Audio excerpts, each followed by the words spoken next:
మనమందరం కూడా కళ్ళు మూసుకున్నట్లయితే చిన్న ప్రార్థన చేసుకుని వాక్య భాగాన్ని ధ్యానించుకుందాం. పరిశుద్ధులైన దేవ, మీ పరిశుద్ధమైన పాదములకు స్తోత్రములు. ఈ ప్రత్యేకమైన సమయంలో కూడా దేవదాసురాలుగా నిలబడుతుండగా నన్ను పూర్తిగా మీ శివచారులు మొదలు చేసుకుని నాతో మాతో సూటిగా తేటగా మాట్లాడండి. మీ మాటలను ప్రభువా తండ్రినైనా అర్థంగా ప్రభువా తండ్రినైనా జ్ఞానయుక్తంగా ప్రభు మేము వినదాని ప్రకారంగా నడుచుకోవడానికి మీరు ఎంతో అనుగ్రహించమని సమస్తాన్ని మీ చేతులకు అప్పగిస్తూ త్వరగా రాబోతున్న యేసు పరిశుద్ధ నామములో అడిగి అందుకుని ప్రార్థిస్తున్నాను తండ్రి. ఈ చక్కటి సమయం ఇచ్చినటువంటి దేవునికి స్తోత్రములు. కూడి వచ్చిన మీ అందరికీ కూడా నా వందనాలు చెల్లిస్తూ ఉన్నాను. వాక్య భాగాన్ని చదువుకుందాం. 1 కొరింథీయులకు రాసినటువంటి పత్రిక 11వ అధ్యాయము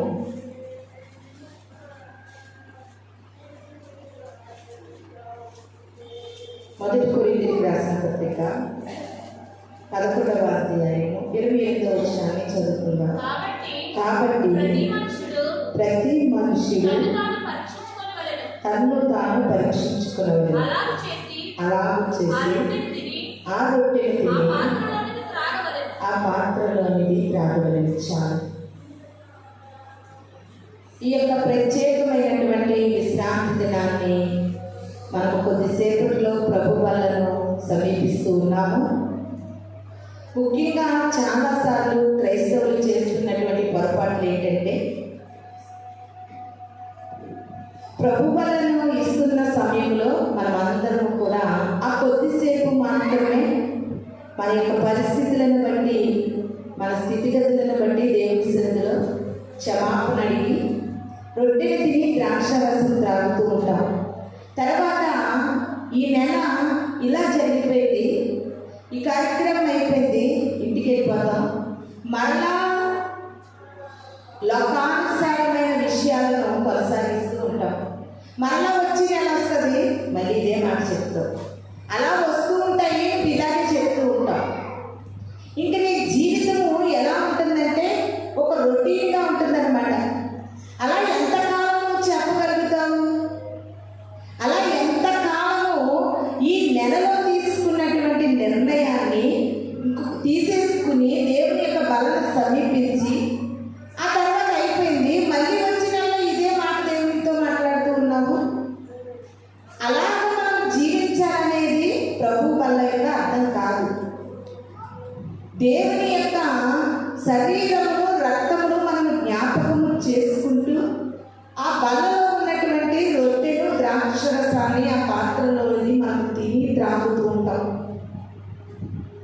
ముఖ్యంగా ఆ కార్యక్రమం మనం చేస్తూ ఉన్నప్పుడు, ప్రభు యొక్క శరీరాన్ని రక్తాన్ని మనం భుజిస్తూ ఉన్నప్పుడు, అపోస్తలుడైన పౌలు గారు మనం చదువుకున్నటువంటి 1 కొరింథీయులకు రాసిన పత్రిక 11వ అధ్యాయం 28వ వచనంలో అంటున్నారు, మీరు ఆ రొట్టెలోనిది తిన్నప్పుడు, ఆ పాత్రలోనిది త్రాగునప్పుడు తన్ను తాను పరీక్షించుకోవాలంట. హల్లెలూయా! ప్రతి ఒక్కరు కూడా వాక్యము ఆలకించే విధంగా మిమ్మల్ని మీరు సిద్ధపరచుకుని సెపరేట్ అయిపోవాలి. ఎందుకంటే దేవుని మాట శక్తి కలిగిన మాట. ఆ శక్తి కలిగిన మాటలను విన్నటప్పుడు ఆ శక్తి నీలో పనిచేయాలంటే నువ్వు ఎలర్ట్గా ఉండాలి. ఈ దినాన్ని మనం కొద్దిసేపట్లో ఆయన శరీరాన్ని, ఆయన రక్తాన్ని పూజించడానికి మనము చేయవలసినటువంటి ముఖ్యమైనటువంటి విషయం ఏంటంటే, నన్ను నేనుగా నేను పరీక్షించుకోవాలి, నిన్ను నువ్వు పరీక్షించుకోవాలి, తనను తాను పరీక్షించుకోవాలి. ఎంత బాగుందో చూడండి మాట, తనను తాను పరీక్షించుకోవాలి. చాలా మంది తనను తాను పరీక్షించుకోవలసినటువంటి సమయంలో ఎదుటివారిని పరీక్షించేటట్లుగా చాలా మంది కనపడుతూ ఉంటారు. ముఖ్యంగా దేవుని యొక్క రొట్టెను ద్రాక్షరసాన్ని అదేదో తయారు చేసిన రొట్టె అది ద్రాక్షారసమే అన్నట్లుగా కనుక నువ్వు తీసుకున్నట్లయితే దీని ద్వారా నీకు ఎదురయ్యేది ఆశీర్వాదము కాదు, శాపము. చాలా జాగ్రత్తగా నువ్వు ఈ రొట్టెని ద్రాక్షరసాన్ని చాలా జాగ్రత్త కలిగి తీసుకోవాలి. ముందుగా ఆ యొక్క రొట్టె ముక్క తినడానికి, ద్రాక్షరసం త్రాగడానికి ముందు నువ్వేం చేయాలి తెలుసా? నిన్ను నువ్వే పరీక్షించుకోవాలంట. ఏం చేయాలి? నిన్ను నువ్వే బాగా జ్ఞాపకం చేసుకోండి. నిన్ను నువ్వే పరీక్షించుకోవాలి. ఇంకొద్ది సేపట్లో ప్రభు బలను తాకబోతున్నావు. నిన్ను నువ్వు పరీక్షించుకో. నీ అంతరంగాలను పరీక్షించుకో. నీ హృదయాలను పరీక్షించుకో. పరీక్షించుకుంటున్నప్పుడు నీకు ఎన్నో కనబడతా ఉన్నాయి కంపల్సరీ కనబడతాయి. కనబడకపోవడం అంటూ లేదు ప్రియమైన దేవుని. అయితే నువ్వు పరీక్షించుకున్నప్పుడు అవి నీకు అనేకమైన రీతిగా ప్రభువు నీకు తెలియజేస్తూ ఉన్నప్పుడు, జ్ఞాపకం చేస్తూ ఉన్నప్పుడు, ఈ దినాన్ని నువ్వు బలలో సమీపిస్తున్నావు చూడు, నీకు జ్ఞాపకం చేస్తున్నాడంటే దాని అర్థం ఏంటో తెలుసా? నువ్వు విడిచిపెట్టాలని. దాని అర్థం ఏంటి? విడిచిపెట్టాలని. నువ్వు విడిచిపెట్టగలిగితేనే ఆ బలలో ఉన్నటువంటి పరిశుద్ధత జీవితాన్ని నువ్వు జీవించగలవు. ఆ శక్తిని నువ్వు పొందుకోగలవు. అంతేకాదు, ఈ ప్రభు బలను మనం సమీపించడం ఎప్పటి వరకు అంటే ప్రభు వచ్చి పర్యాంతము, లేకపోతే నువ్వు వెళ్ళే పర్యాంతం వరకు. రెండు విషయాలు జరుగుతూ ఉంటాయి. ప్రభు అయినా ఈ లోకంలోనికి రావాలి, నీవైనా ఈ లోకం విడిచి వెళ్ళిపోవాలి. ఈ రెండు విషయాల వరకు కూడా ఇది నువ్వు ఆచరించాలి. కంపల్సరీ. చాలా మంది ఏమనుకుంటారంటే, ఈరోజు ప్రభు బలను తీసుకోవాలి కనుక నాలో అనేకమైనవి పరీక్షించుకోవలసినవి చాలా ఉన్నాయి. ఎదురు దగ్గర పెట్టండి. ఇలా తీసేయండి. హల్లెలూయా. పరీక్షించుకోవలసినవి నీలో చాలా ఉన్నాయి. పరీక్షించుకున్న నీవేం చేస్తావంటే, నాలో అనేకమైన దోషాలు ఉన్నవి, అవి నా మీద దోషారోపణ చేస్తున్నాయి కనుక నేను ఈ నెలలో సంస్కారము తీసుకోను. ఏమనుకుంటున్నారండి? తీసుకునేటటువంటి ధైర్యం నాలో లేదు కనుక నేను ఈ నెలలో ప్రభు సంస్కారాన్ని తీసుకోనని చాలా మంది దూరం అయిపోతూ ఉంటారు. నీవు ఒక మాట గ్రహించాలి. నీలో ప్రభువుకి ఇష్టమైనవి దూరం చేసేట్టుగా ఉండాలి. కానీ ఆ ఇష్టం లేని వాటి కొరకు నువ్వు ప్రభువుకు దూరం అయిపోవడం అనేది నీ జీవితానికి ఎంతైనా మంచిది కాదు. ప్రియమైన దేవుని సంగమా, మనము ప్రతి యొక్క నెల కూడా ప్రభు బలను మనం సమీపిస్తూ ఉన్నప్పుడు మనలను మనము పరీక్షించుకోవాలి. ఎంతమంది పరీక్షించుకుంటున్నారు ఈ దినాన్ని? ఆయన శరీరంలో నువ్వు తాకుతున్నప్పుడు ఎంతమంది పరీక్షించుకోగలుగుతున్నావు ఈ దినాన్ని? మీకు ఒకసారి ఒక సంవత్సరం పైన 2 సంవత్సరాలు అవుతుందో తెలియదు, కానీ మనకి ఆత్మీయమైన రోగాలు ఉన్నాయని ఒక వాక్యం చెప్పిన ఎంతమంది గుర్తుందో నాకు తెలియదు. ఆత్మీయమైన రోగాలు. ఈ దినాన్ని నీకు నువ్వేం పరీక్షించుకోలేదు సార్? నాకు తలనొప్పి ఉందా, నాకు జ్వరం ఉందా, నాకు పొల నొప్పి ఉందా, నాకు కాలు నొప్పి ఉందా? ఇది కాదు నువ్వు పరీక్షించుకోవాల్సింది. నీ ఆత్మీయతను పరీక్షించుకోవాలి. ఆత్మీయతకు పట్టిన రోగాలేంటి?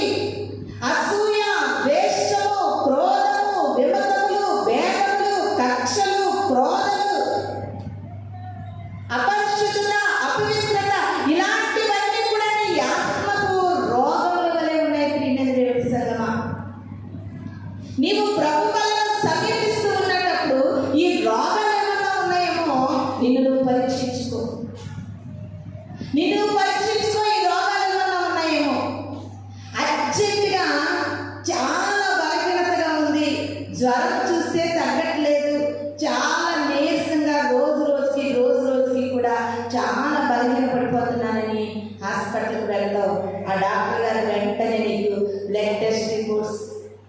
ఇంకా కొన్ని టెస్టులు రాసేస్తే డాక్టర్ గారికి ఏం పని లేదే, పరీక్షలు రాసేస్తున్నారు, ఇది పరీక్ష చేయించుకో, అది పరీక్ష చేయించుకో అని రాసేస్తున్నారు. ఆయనకి ఏం పని లేదులే, నేను పరీక్ష చేయించుకోని అనుకుంటే నీవేమవుతా, రోగము రోజు రోజుకి ముదిరిపోయి, రోగము రోజు రోజుకి ముదిరిపోయి ఎక్కువైపోయి కొంతకాలానికి నీవే లేకుండా పోతావు పరీక్షించుకోమని డాక్టర్ గారు చెప్తే. మరి ఈ దినాన్న మన పరమ వైద్యుడు, మానవుల హృదయాంతరంగాలన్నీ ఎరిగిన వైద్యుడు ఈ దినాన్ని అంటున్నారు, నీవు ఆ రొట్టెను ఆ ద్రాక్షరసాన్ని త్రాగాలంటే నువ్వు పరీక్షించుకోవాలి. ఎంతమంది ఈ దినాన్ని పరీక్షించుకోలేకపోతున్నారో, ప్రతి నెల కూడా పరీక్షించుకుని దేవునికి అయిష్టమైనవి విడిచిపెట్టలేకపోతున్నారు. కొంతకాలానికి నీ ఆత్మీయతలో కలిగినటువంటి రోగాల నిమిత్తమై నువ్వు లాస్ట్కి నరకానికి జారిపోతావు. ప్రియమైన దేవుని సరిగా నిన్ను నువ్వు పరీక్షించుకో, నిన్ను నువ్వు పరీక్షించుకో. ఈ లోకంలో ఒక శారీరకమైన భౌతికమైన వ్యాధి బాధలకే మనం పరీక్షలు చేయించుకుంటున్నాము. వ్యాధి బాధల నిమిత్తం మనం పరీక్షలు చేయించుకుంటున్నాం. చాలా ఇప్పుడే పుట్టాడండి చిన్ని బాబు, చాలా చిన్నోడండి, వాడికి మీరు పరీక్షించి బ్లడ్ తీస్తే వాడు ఎంత ఉంటాడు? నవమాసాలు 9 నెలలు కానీ ఇప్పుడే పుట్టాడండి, తల్లిగా నాకు టెస్ట్ చేయండి అంటే గుర్తుందా? ఆలోచించండి. ఆడు ఇప్పుడే పుట్టాడు, ఆడికే బ్లడ్ తీస్తారండి, ఆడికే పరీక్షలు చేస్తారు. తల్లిగా నేను ఉన్నానండి, నేను పెద్దగా ఉన్నాను, నా తీరిన బ్లడ్ అయితే నన్ను పరీక్షించండి అంటే కుదురుతుందా? ఆ చిన్ని బాబుకి ఇంత చేతులకి బ్లడ్ తీసి ఆడికి పచ్చకామల్లాగా వాడికి ఏదో ఒక నేర్చుకు మనం పరీక్షించి డాక్టర్లు చెబుతారు. ఈ దినాన్ని క్రైస్తవులు ఎలా ఉన్నారంటే, అమ్మా నువ్వు రొట్టె తిని ద్రాక్షారసం త్రాగాలంటే నేను పరీక్షించుకో అంటే తల్లి అంటుంది, నా బిడ్డలను పరీక్షించాలి, వాళ్ళు దేవుళ్ళు తప్పిపోతున్నారు. వాక్యం నాకు చెప్పట్లేదండి, నిన్ను నువ్వు పరీక్షించుకోవాలి. క్రైస్తవులు అంటున్నారు, నా పక్కింటాన్ని బాగా పరీక్షించుకోవా, నా పక్కింటాన్ని పరీక్షించు.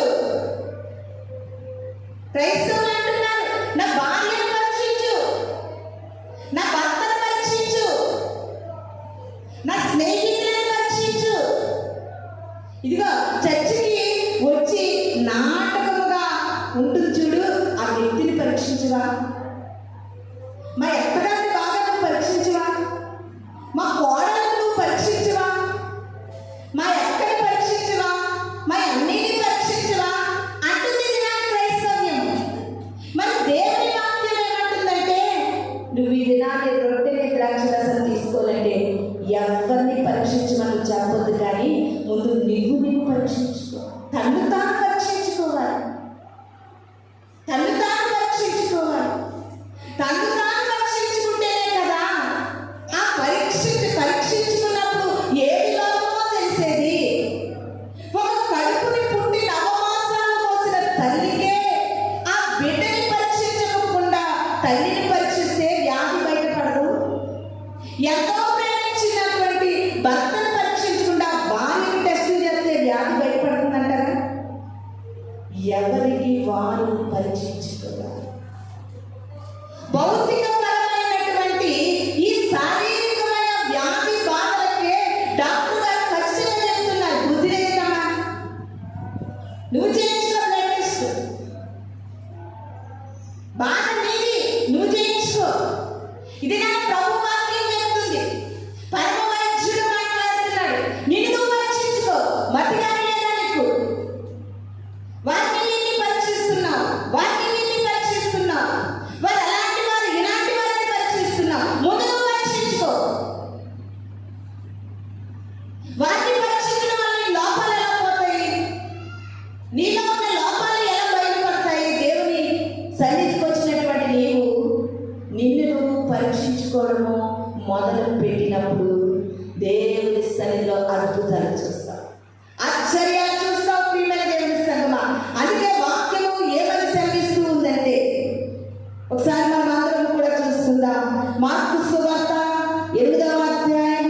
34వ వచనాన్ని చదువుకుందాం.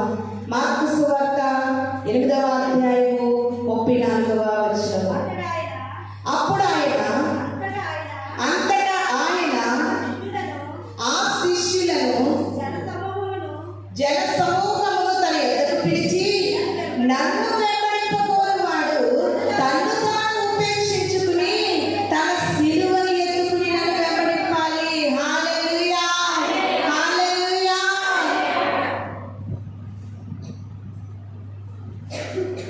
యేసుక్రీస్తు ప్రభు వారు చక్కటి మాటను తెలియజేస్తూ ఉన్నారు.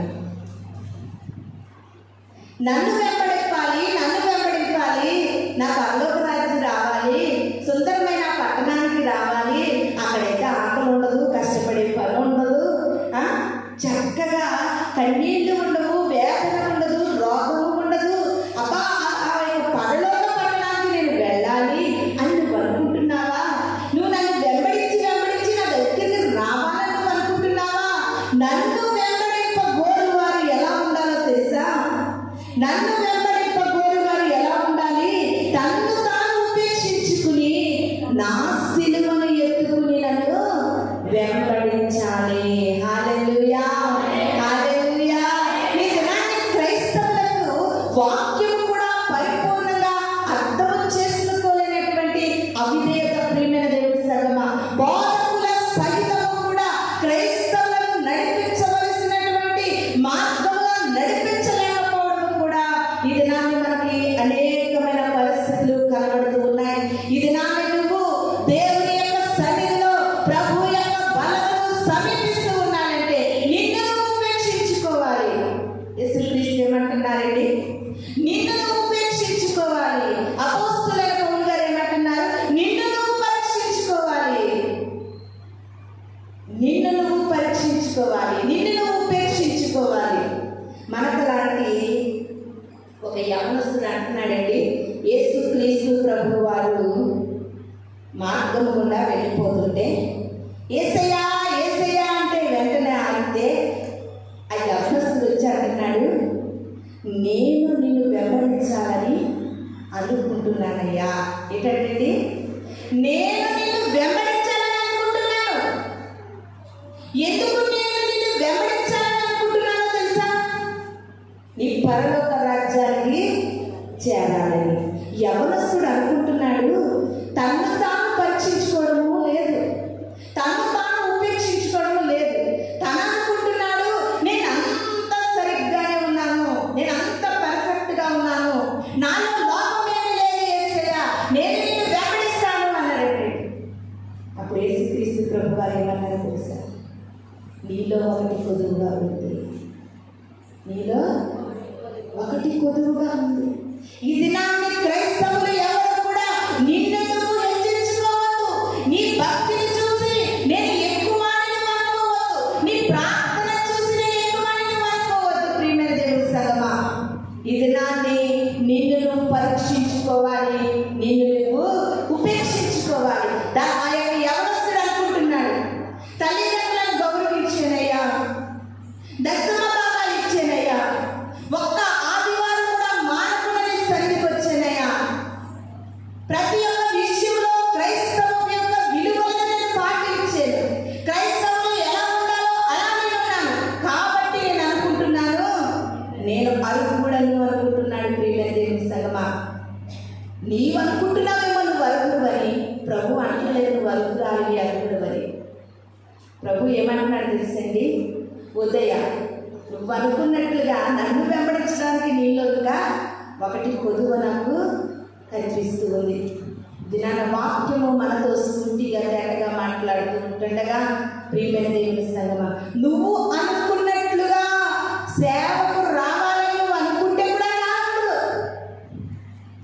చాలా మంది సేవలు మనం చూస్తే ఇష్టమైతే సేవ చేస్తున్నారు, కష్టమైతే వద్దంటున్నారు.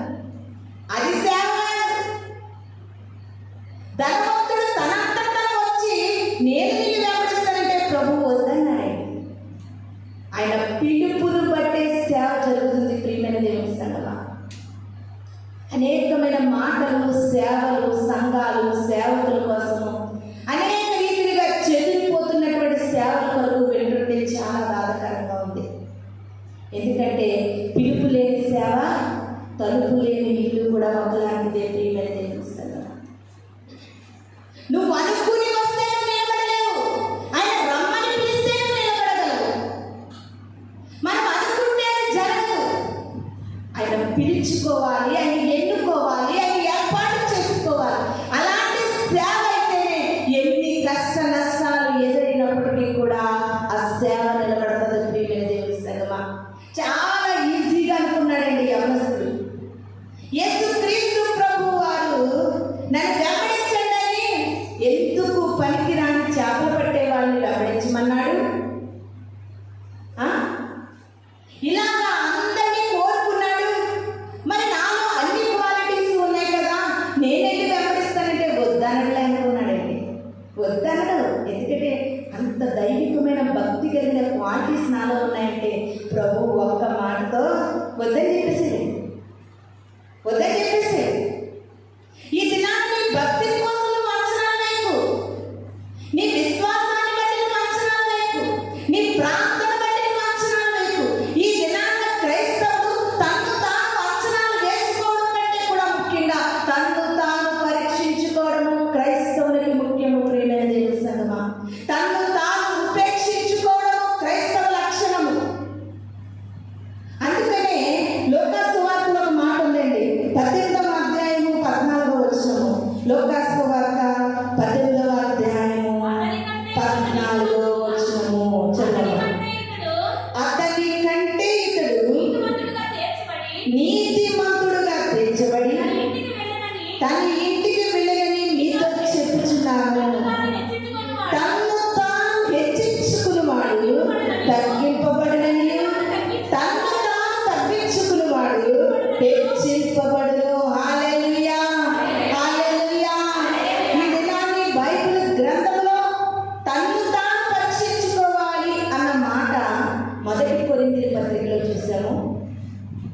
తన్ను తాను తగ్గించుకోవాలి అన్న మాట లోకాసు వార్తలో చూస్తున్నాం. తన్ను తాను, ఇది పర్సనల్, ఇది వ్యక్తిగతము, ఇది వ్యక్తిగతము. ప్రియమైన దేవుని సంగమా, ఆ మాటకు వస్తే యోబు గారి జీవితాన్ని మనం ఆలోచన చేస్తే, యోబు గారు యథార్థపరుడు, నీతిపరుడు, అతని వంటి వారు భూమి మీద లేరని సాక్షాత్తు దేవాది దేవుడు సెలవిస్తూ ఉన్నాడు. కానీ యోబు ఏం చేశారో తెలిసింది, తనకున్నటువంటి బిడ్డలు పొరపాటున ఏదైనా తప్పులు పొరపాట్లు చేశారేమని వారి నిమిత్తము ప్రతి అరుణోదయమున బిడ్డల నిమిత్తము బలులు అర్పించేవారు.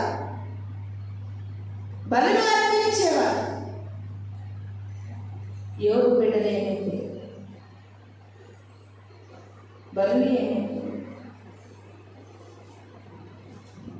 ఇది నాన్ని నిన్ను నీవు పరీక్షించుకోవాలి.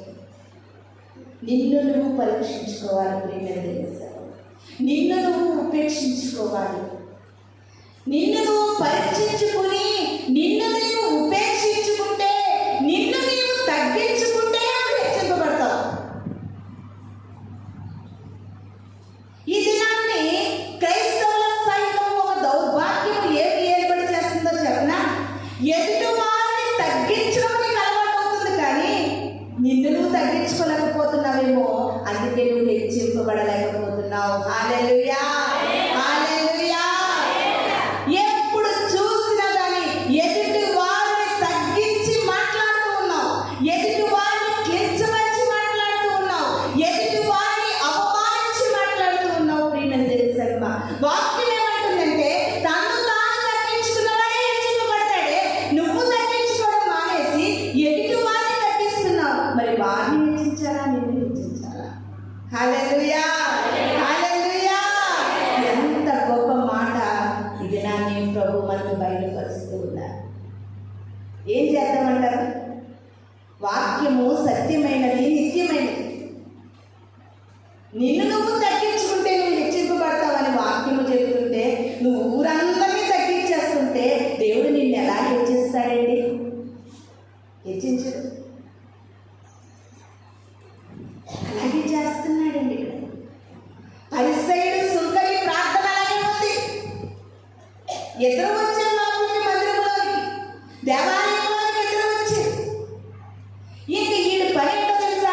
అని తగ్గించడమే.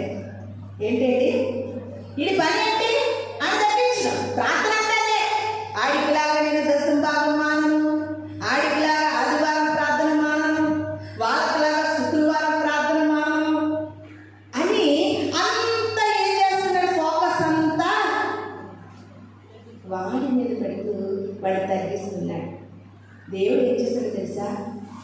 ఒక వ్యక్తి ఇంకొక వ్యక్తిని తగ్గిస్తే ఎవరినైతే తగ్గిస్తున్నాడో వారిని హెచ్చించాడండి. హల్లెలూయా, హల్లెలూయా. వాక్యం సత్యమండి. వాక్యము నిజముగా ఎంత అద్భుతమైన మాటలు ప్రేమని తెలుసండి. నిన్ను నువ్వు తగ్గించుకోవయ్యా, నేను హెచ్చిస్తాను. అమ్మా నిన్ను నువ్వు తగ్గించుకో, నేను హెచ్చించడానికి నేను ఇష్టపడుతున్నాను అంటే మనము చేసేటటువంటి భయంకరమైన పని ఏంటో తెలుసా?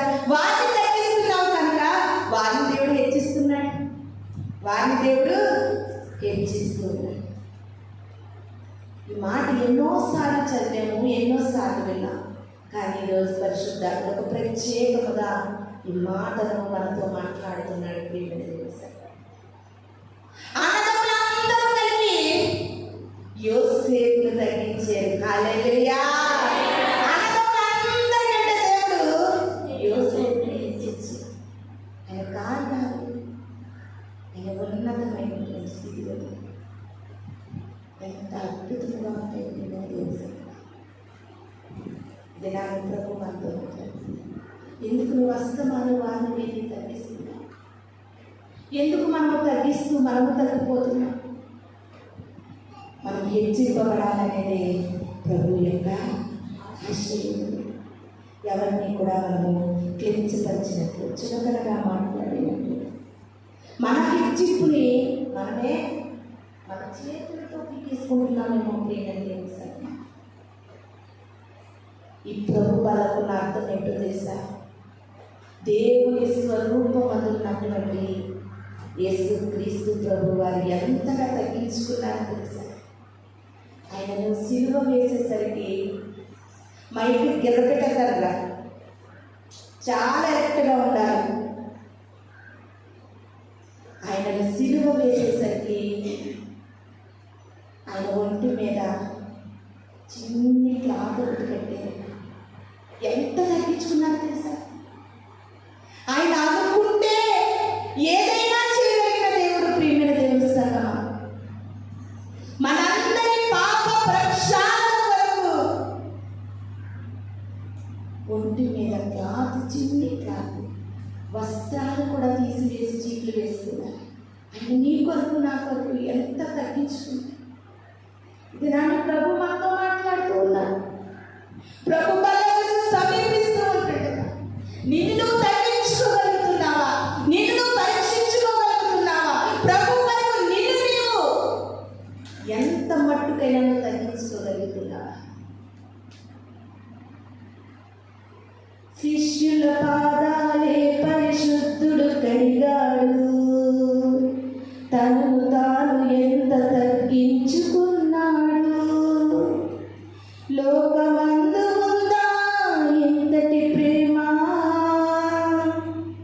ఆ ప్రేమ లేకపోతే అది క్రైస్తవ్యమా? ఇదే ఇదే ప్రభు బల్ల పరమార్థం.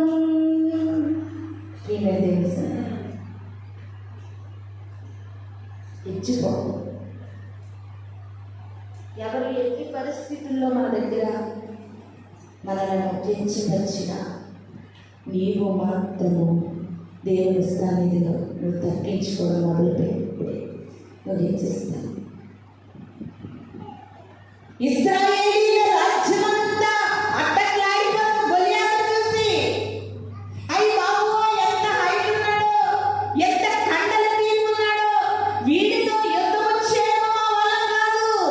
ఇశ్రాయేలు రాజు సైతము కూడా ప్రియమైన దేవుని సంగమా పిరిగి పందలై అడ్డట్లాడిపోతుండగా దావీదు గారు ఆ ప్రాంతానికి వాళ్ళ అన్నయ్య దగ్గర వచ్చినప్పుడు వాళ్ళ అన్నయ్యలు అంటున్నారండి దావీదుని చాలా చిన్న చూపు చూస్తూ తగ్గిస్తూ, రా మాకు భోజనాలు తెచ్చిన నీవెక్కడా? ఆ గొలియాతు సంగతి అసలు మాటలకి ఎందుకు? ఆ గొలియాతును చంపడానికి పరాక్రమం కలిగిన పురుషులు సైతం వెనకెళ్ళిపోతున్నారు. ఎలా బాబు నువ్వేంటి? అందరూ దావీదుని తగ్గించేసి తీర రాజుగారి దగ్గరికి వెళ్ళిపోయాడు.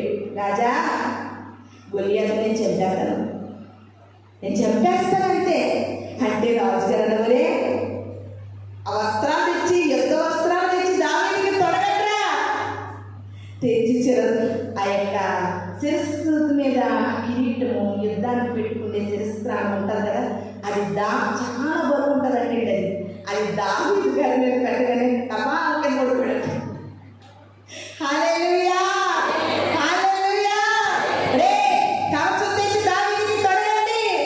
కవచము అదంతా ఎత్తడిది ఒక షర్ట్ మోడల్లో కుట్టేసి ఉంటాయి కదా యుద్ధ కవచాలు. కవచము తెచ్చి దావీదుకి బళ్ళు కొడుకుడంట.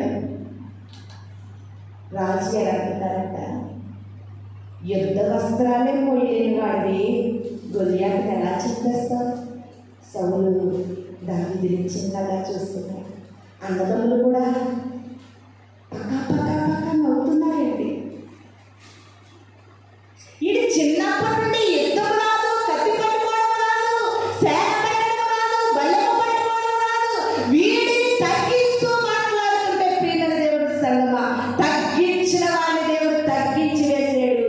తగ్గించుకున్న వాడిని దేవుడు ఇశ్రాయేలు రాజ్యంలో అందరూ ఆశ్చర్యపోయే స్థితిలో రాజ్యం అంతటి పైన ఎవరు తగ్గించబడ్డారో వారిని దేవుడు హెచ్చించాడు. హల్లెలూయా, హల్లెలూయా. జాగ్రత్త. ఇది నాని దేవుని యందు నమ్మిక ఉంచు. ఎవరిని తగ్గించు. తండ్రి కూడా అన్నాడు, అందరికంటే లాస్ట్ పుట్టాడు, ఇది గొర్రెలు మేపేది తప్ప ఎవరికి పనిచేయడు. గొర్రెలు మేపేమని దావీదు గారంటే తండ్రి కూడా తగ్గించేసాడు. కొంతమంది తల్లిదండ్రులు కూడా అలాగే అంటారు, అవునా? కొంతమంది తల్లిదండ్రులు కూడా పిల్లల్ని ఏమంటారంటే వీడు ఎందుకు పనిచేయడు, ఎంత చదివినా వీడికి బొక్కెక్కట్లేదు, ఎంత చెప్పినా వీడికి తలకెక్కట్లేదు, వీడు ఎందుకు పనిచేయడు. అన్నదమ్ములు తగ్గించేస్తున్నారు, తల్లిదండ్రులు తగ్గించేస్తున్నారు, అక్క చెల్లెలు తగ్గించేస్తున్నారు, బంధువులు తగ్గించేస్తున్నారు, అందరూ తగ్గించేస్తున్నారు. దేవుడు అంటున్నాడు, జాగ్రత్త. ఎవరిని నువ్వు తగ్గించేస్తున్నావో దేవుడు వారిని హెచ్చిస్తాడు. దేవుడు కంపల్సరీగా వారిని హెచ్చిస్తాడు. ప్రియమైన దేవుని సన్నిధిలో అనేకుల మాటల వలన నువ్వు తగ్గింపులోనికి వెళ్ళిపోతున్నావా? అనేక పరిస్థితులు నిన్ను తగ్గించి మాట్లాడుతున్నాయా? ఇది నా ప్రభు అంటున్నాడు, నిన్ను నువ్వు తగ్గించుకోవడానికి నువ్వు ఇష్టపడితే నేను నిన్ను హెచ్చిస్తానంటున్నాడు. ప్రియమైన దేవుని సన్నిధిలో కాబట్టి ప్రభు బలను సమీపించబోతున్న మనము పరీక్షించుకుందాం. దేవుని యొక్క రొట్టెని తిని ఆ పాత్రలోకి త్రాగాలంటే ముందు నిన్ను నువ్వు పరీక్షించుకో. అదే మాట దావీదు గారు అంటున్నాడు, అయ్యా దేవా, నా యందు నా హృదయం ఎలా ఉందో ప్రభువా నన్ను పరీక్షించండి అయ్యా, నన్ను పరిశీలించండి, నన్ను పరిశోధించండి, నేను ఎలా ఉన్నానో నన్ను పరీక్షించు. ఇది నేను మాట్లాడగలుగుతున్నావా మాట? ప్రియమైన దేవుని సన్నిధిలో బలను సమీపించబోతున్నటువంటి మనము కొన్ని విషయాలను ప్రభు మనతో మాట్లాడుతూ ఉంటుండగా మనము వాటి ప్రకారంగా జీవించే వారంగా ఉండాలని మీకు అందరికీ కూడా తెలియజేస్తున్నాను. దానియేలు గ్రంథము 1వ అధ్యాయం 8వ వచనాన్ని చదువుకుందామండి. దానియేలు గ్రంథము 1వ అధ్యాయం 8వ వచనాన్ని చదువుకుందాం. రాజు భుజించు భోజనమును పానమును చే ద్రాక్షారసమును పుచ్చుకుని తన్ను అపవిత్రపరచుకొనకూడదని దానియేలు ఉద్దేశించి తాను అపవిత్రుడు కాకున్నట్లు వాటిని పుచ్చుకొనకుండా సెలవిమ్మని నపుంసకుల అధిపతిని వేడుకొనెను. హల్లెలూయా, హల్లెలూయా. ఇక్కడ మనం చదువుకున్నటువంటి ఈ వాక్య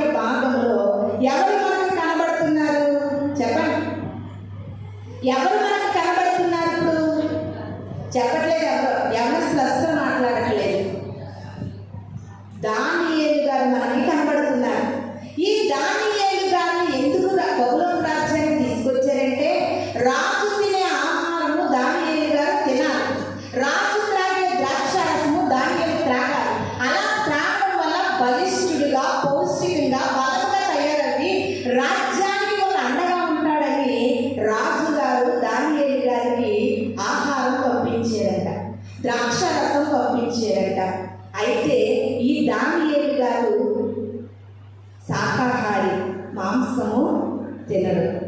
మాంసము తినరు దానియేలు గారు షడ్రకు, మేషకు, అబేద్నెగోలు శాకాహారులు. వీళ్ళు మాంసాలు తినరు. మరి ఈ కాలానికి పిల్లలు ఉన్నారంటే మాంసము లేకుండా ముద్దల దిగు. వారికి వీరికి చాలా తేడా కనబడుతుంది. కానీ బైబిల్ ఏం చెప్తుందో తెలిసేది నేను చెప్పట్లేదండి. బైబిల్ ఏం చెప్తుందంటే మాంసము హెచ్చుగా తినువారితో కూడా మనం స్నేహం చేయకూడదంట. మాంసాన్ని కూడా హెచ్చుగా మనము తినకూడదు. ఇది నాని ఎక్కడ ఏ హాస్పిటల్కి వెళ్ళినా, ఏ టెస్టులు చేయించుకున్నా ఆకుకూరలు బాగా తినండి. అవునండి, ఆకుకూరలు బాగా తినండి, కాయగూరలు బాగా తినండి. అంటే మన ఆరోగ్య రహస్యం అంతా ఎక్కడుందంట? ఆకుకూరలో, కాయగూరలో ఉంది. మరి మనకి ఏం ఇష్టమవుతుంది? మాంసం ఇష్టమవుతుంది. ఒకవేళ నువ్వు మాంసం ఇష్టంగా తినే వ్యక్తివైతే సులోమోను గారు చెప్పినట్లుగా నీ గొంతుకు నువ్వు కత్తి పెట్టుకో. నీ గొంతుకు నువ్వు కత్తి పెట్టుకో. తినొద్దే కాదు, ఒక పరిమితిలో, ఒక పద్ధతిలో మనం తినాలి. రోజు అది లేకుండా ముద్ద దిగదంటే కుదరదు. అది నీ ఆరోగ్యాన్ని పాడు చేస్తుంది. ప్రియమైన దేవుని సంగమా, అయితే దానియేలు గారు మాంసము తినే వ్యక్తి కాదు, శాకాహారి, కాయగూరల భోజనము, ఆకుకూరల భోజనము తినే వ్యక్తి. రాజుగారు అంటున్నారు దానియేలు మాంసం తినాలి, దానియేలు ద్రాక్ష రసము తాగాలంటే దానియేలు గారు ఏం చేశారో తెలుసా? ప్రియమైన దేవుని సంగమా, అదే మనమైతే దొరికిందే ఛాన్స్, వచ్చిందే ఛాన్స్ లైంచే. కానీ దానియేలు గారు అలా చేయలేదు. దానియేలు గారు అలా చేయలేదు. మనం చదువుకున్న మాటలో రాజు భుజించు భోజనంలో పానముచ్చే ద్రాక్షరసమును పుచ్చుకుని తను అపవిత్ర పరచుకోకూడదని దానియేలు ఉద్దేశించాడండి. హల్లెలూయా, హల్లెలూయా. ఈ రోజు మనం చెప్పుకుంటున్నటువంటి టాపిక్ ఏంటో తెలుసా? నిన్ను నువ్వు కాపాడుకోవాలి, నిన్ను నువ్వు పరీక్షించుకోవాలి, నిన్ను నువ్వు తగ్గించుకోవాలి. ఇది మన వ్యక్తిగతంగా, మన పర్సనల్. చాలా మంది అంటారు అందరిలో చెప్పనండి నేను ఈ విషయాలు, పర్సనల్గా మీతో మాట్లాడతానంట. అంటే అందరిలో చెప్పడం అందరికీ కూడా ఇష్టం ఉండదు. ఈరోజు వాక్యం అంటుంది దానియేలు శాకాహారి కనుక నేను రాజు భుజించు మా ఆహారం కానీ ద్రాక్షరసం కానీ నేను తినని దానియేలు ఉద్దేశించుకున్నాడు. తన్ను తాను ఉద్దేశించుకుని అంటున్నాడు, అయ్యా నేను రాజు తినే ఆహారం తినను, నేను తినే ఆహారం నాకు పెట్టండి, నాకు ఆకుకూరలు పెట్టండి, కాయగూరలు పెట్టండి అన్నారు. అదే ఒక క్రైస్తవుడిగా ఒక 5 అన్యుల మధ్యలో ఉన్నావనుకో, నువ్వేమంటా? పర్లేదులేరా తినే, పర్లేదులేరా రా. నేను కొన్ని వర్డ్స్ చెప్పట్లేదు, నీకు అర్థమైపోతుంటాయని చెప్పట్లేదు. ఏ అలవాట్లు లేని ఒక వ్యక్తి ఒక 5, 4, 3 అమ్మాయిలతో స్నేహం చేసి ఈడు కూడా అదే చూసుకుంటాడు. అవునా కాదంటారా? సమాజంలో జరిగేది అదే కదా. కానీ దానియేలు గారు అలాంటిలేదు. తన్ను తాను ఉద్దేశించుకున్నాడంటే నేను దేవుని బిడ్డను. ఎక్కడున్నప్పటికీ కూడా నువ్వు అటువంటి సాక్ష్యం కలిగి ఉండాలి, అటువంటి నిబంధన కలిగి ఉండాలి. ఈ దినాన్ని ప్రభు బలను సమీపిస్తున్న నీవు, ప్రభువా ప్రతి నెల తీసుకోవడం కాదయ్యా, నేను నీ కొరకు తండ్రి నన్ను నేను పరీక్షించుకుంటే నాలో నీకు నచ్చనవి లెక్కలేనంత ఇష్టం లేదు. ఇష్టాన్ని ఒకసారి వదలలేంటే ప్రభు ఇది వదిలేస్తాను, ఇది విడిచిపెడతాను. మళ్ళా వచ్చే నెలలో నీ చిత్తమైన బ్రతికి ఉంటే ఇంకొన్నిటిని విడిచిపెడతాను. అలాంటి వడంబడిక, అలాంటి నిబంధన కలిగి మనము బలని సమీపించాలి. దానియేలు గారు తిన్నంటే తినను, వద్దంటే వద్దు. ఆ కాలంలో నేను సేవకి వచ్చే ముందు రోజుల్లో నేను ఉపవాసం ఉండేదాన్ని. అన్ని రోజులు ఉపవాసం ఉన్నప్పుడు మా ఇంట్లో అన్నీ కూడా నాకు నచ్చిన పదార్థాలు ఉండేవి. అది కూడా సాధారణ టెస్టింగ్ అనుకుంటాను. ఉపవాసం అంటే ఉపవాసమే. కొంతమంది ఏం చేస్తారంటే ఉపవాసం ఉంటారంటారు. వాళ్ళకి నచ్చిన పదార్థాలు కానీ నచ్చిన కూరగాయలు అమ్మగాని ఎవరైనా ఉండదు. ఈ వారం ఉండలేదు, ఈ వారం వద్దులేండి, ఈ వారం తినేద్దాం నాకు నచ్చిన కూరగాయల. అలాంటి ఉపవాసాలు చేయకూడదు. దానియేలు గారు అలా ప్రతిష్ఠించుకుంటే ప్రతిష్ఠించుకోవడమే, మనల్ని మనం ఒక నిబంధన చేసుకుంటే చేసుకోవడమే. అంతేగాని కోపం బట్టో వాతావరణం బట్టో మనుషులు బలవంతం చేశారనో, మనుషులు మనం పాపము చేయమని మనం బలవంతంగా లాగారనో, లేకపోతే సినిమాకు రమ్మని లాగారనో, లేకపోతే పలానా తప్పు చేయాలని వారు బలవంతం చేశారనో, ఇలాంటి సాకులు క్రైస్తవులు చెప్పొద్దు. ప్రియమైన దేవుని సంగమా, అవ్వమ్మ అదే సాగు చెప్తుంది. నేను తిన్నానండి, సర్పము నన్ను మోసగించింది. అదంటున్నారు, వద్దన్నానండి మా ఆవిడతోనే, అవ్వమ్మ నన్ను మోసగించింది. అందుకే దినాన్న వాక్యం అంటుంది, వాళ్ళు మోసగించారు, ఆ ఫ్రెండ్ రమ్మన్నాడు, ఈ ఫ్రెండ్ రమ్మన్నాడు, నేను చూడనంటే చూపించాడు, నేను చేయనంటే చేపించాడు అని అనద్దు. అలా అనుకుంటా ఉండడానికి ఈరోజు వాక్యం అంటుంది, నిన్ను నువ్వు పరీక్షించుకో, నిన్ను నువ్వు ఉపేక్షించుకో, నిన్ను నువ్వు తగ్గించుకో, నువ్వు పవిత్రంగా ఉండడానికి నువ్వు ప్రయత్నం చేయి. ఎవరి మీద త్రయవద్దు.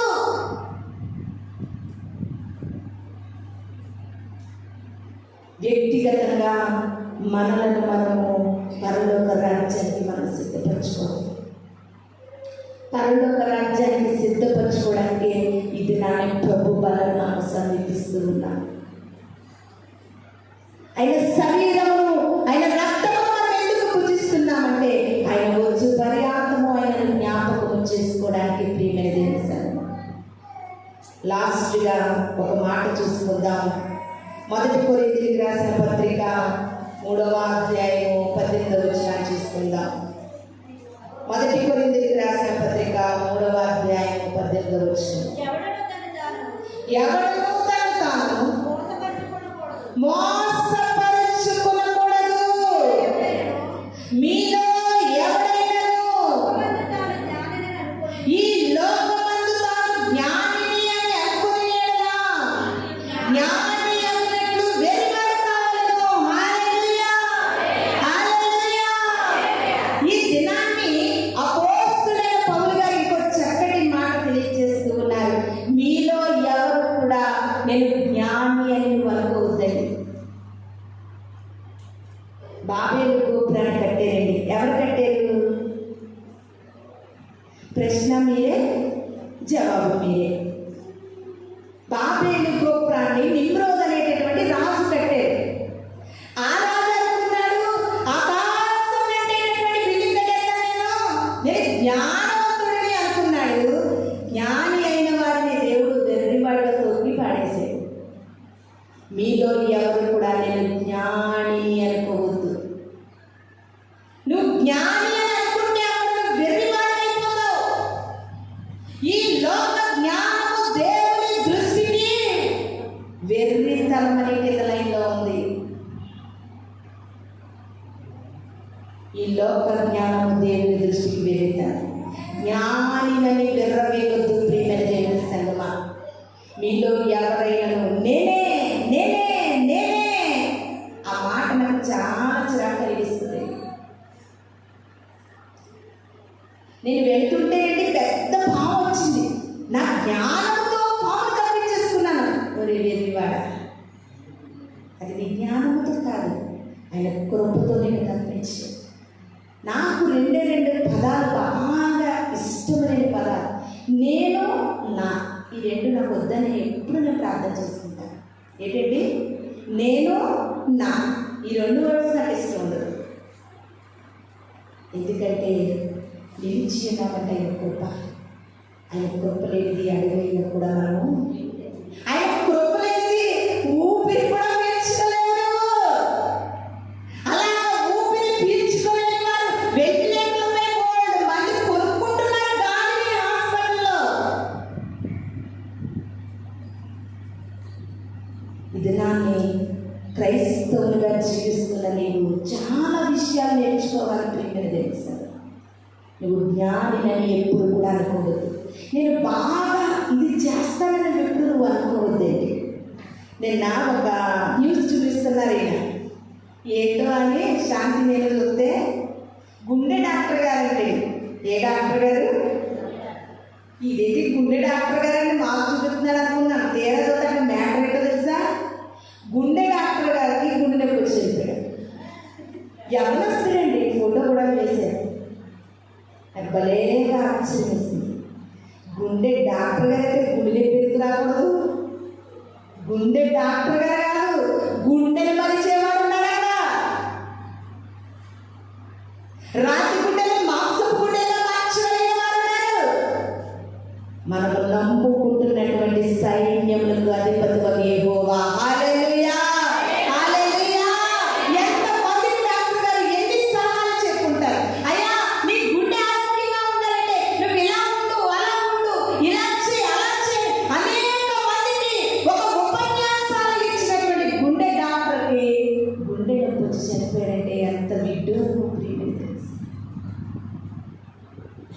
జాగ్రత్త. దేవాది దేవుని సన్నిధిలో నేల మట్టుకు తగ్గించుకో, నేల మట్టుకు తగ్గించుకో. చాలామంది సాష్టాంగ ప్రార్థన చేస్తారు. అంటే వారి యొక్క శరీరం అంతా కూడా నేల మీద. నాకు ఎన్నోసార్లు ప్రేరేపణ వచ్చి నేను చేసేది. మొత్తం ఈ నుదుటి కూడా నేల నాచి మొత్తం సాష్టాంగపడి చేసేది. ఎందుకంటే ప్రార్థనలో నాకు ఆత్మ ప్రేరణ మోకరించిన ప్రార్థన చేసిన ఇంకా దేవుని ఏదో తగ్గించుకోవాలని సాష్టాంగ ప్రార్థన చేసిన రోజులు కూడా ఉన్నాయి. సాగిలపడి మొక్కాలి. నీకు సాగిలపడాలి దేవుని సన్నిధిలో. అలా మోకరించండి. అవకాశం ఉన్నవారు మోకరించడం. దేవుని సన్నిధిలో చాలా జాగ్రత్త కలిగి జీవించాలి. ప్రియమైన దేవుని సన్నిధిలో ఇంకొక మాట చూసుకుని మనం నేర్చుకుందాం. గలతీయులకు రాసినటువంటి పత్రిక 6వ అధ్యాయము 3వ వచనము. 6వ అధ్యాయము 3వ వచనము. ఎవడైనా వట్టివాడై ఉండి తాను ఎన్నికైన వాడని ఎంచుకుని తన్ను తానే మోసపరుచుకునెను. హల్లెలూయా, హల్లెలూయా. నేను వట్టివాడై ఉండి మీ అందరితో చెప్తాను. నేను చాలా ఎన్నికైన వ్యక్తి నమ్మాలి మీతో చెప్పారనుకోండి, మిమ్మల్ని మోసపరచలేదు కాదంట, నన్ను నేను మోసపరచు. చాలా మంది అనుకుంటున్నారు దేవుని సన్నిధిలో నటన జీవితాలు కలిగి అబ్బా భలే మోసగిస్తున్నాం అనుకుంటున్నారు. కాదు, నన్ను కాదు మీరు మోసగిస్తుంది, సంఘాన్ని కాదు మీరు మోసగిస్తుంది, తల్లిదండ్రులని కాదు మీరు మోసగిస్తున్నది, కట్టుకున్న వారిని కాదు మీరు మోసగిస్తున్నది, నీ ఇంటి వారిని కాదు నువ్వు మోసగిస్తున్నది, నిన్ను నువ్వు మోసగించుకుంటున్నావు. ప్రియమైన దేవుని సంగమా, జాగ్రత్త. దేవుడు వెక్కిరింపబడడు. ఈ కాలం యవనస్తులు భలే మోసగించేస్తున్నాం అనుకుంటారండి, భలే నటించేస్తున్నాం అనుకుంటున్నారేమో. ఎవరిని కాదు నువ్వు మోసగిస్తుంది, నిన్ను నువ్వు మోసగిస్తున్నావు. కనుక ఇది నాని ప్రభు అంటున్నాను వాక్యం ద్వారా. ఆయన రొట్టెలు తినాలంటే, ఆయన పాత్రలో నీకు త్రాగాలంటే ఈ దినాన నీవు పరీక్షించుకో, నిన్ను నువ్వు పరీక్షించుకో, నిన్ను నువ్వు ఉపేక్షించుకో. నీ అంతరంగిలో దేవునికి నచ్చనివి ఏవైతే ఉన్నాయో నువ్వు అవన్నిటిని కూడా విడిచిపెట్టి నిన్ను నీవుగా ఈ దినాన ప్రభువుకి సమర్పించుకునే బలలో చేయి వేయాలి అన్నది ఈ దినాన ప్రభు యొక్క వాక్యము. ప్రియమైన దేవుని అస్తమానికి ఎదుటితోని పక్కింటోని ఆ పేటలో ఓడిని ఈ పేటలో ఓడిని పరిశీలిస్తూనే ఉంటారు కొంతమంది. వాళ్ళ ఇంట్లోకి ఎవరు లేరు, ఎవరు వస్తున్నారు, ఇలా ఎవరు లేరు, ఇలా ఎవరు, ఈ పరీక్షించడమే సరిపోతుంది. అదంతా వద్దు.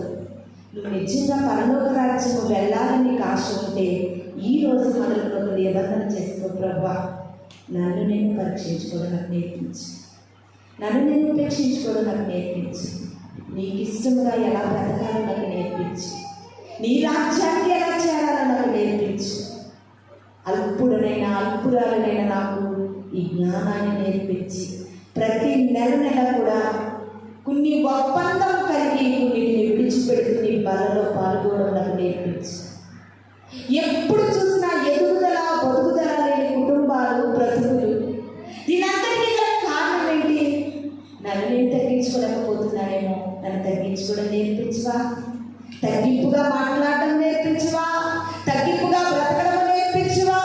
తగ్గించుకుని కొరకు జీవించడం నేర్పించవా అని ఇది మనం కూడా ప్రార్థన చేసుకుందాం. మనం అందరం కూడా కళ్ళు మూసుకున్నట్లయితే చిన్న ప్రార్థన చేసుకుందాం. పరిశుద్ధుడు పరిశుద్ధుడు పరిశుద్ధుడైన దేవా, ఈ ప్రాముఖ్యమైన సమయంలో అయ్యా మీ శరీరములకు గుర్తుగా, మీ రక్తములకు గుర్తుగా రొట్టెను ద్రాక్షరసము మేము పూజిస్తూ ఉంటుండగా నిన్ను నువ్వు ఎంతగా తగ్గించుకున్నావో బ్రహ్మ మాకు నేర్పించిన దేవుడు. అయ్యా నీ బలలో సమీపిస్తూ ఉంటుండగా నన్ను నేనుగా పరీక్షించుకోవడము నాకు నేర్పించండి. నీ బలను సమీపిస్తూ ఉంటుండగా నన్ను నేను పరీక్షించుకుని ఎవరిని వారు వ్యక్తిగతంగా పరీక్షించుకుని ప్రభా మీకు ఇష్టము లేని కార్యములు విడిచిపెట్టేటటువంటి గొప్ప వాక్యాన్ని మాకు అందరినీ దయచేయమని, విన్న వాక్యము ప్రతి హృదయంలో నీరు కట్టి ఫలింపచేయమని త్వరలో రాబోతున్న యేసు పరిశుద్ధ నామములో అడిగి వేడుకుని ప్రార్థిస్తున్నాను తండ్రి. ఆమేన్. మీ అందరికీ నా వందనాలు.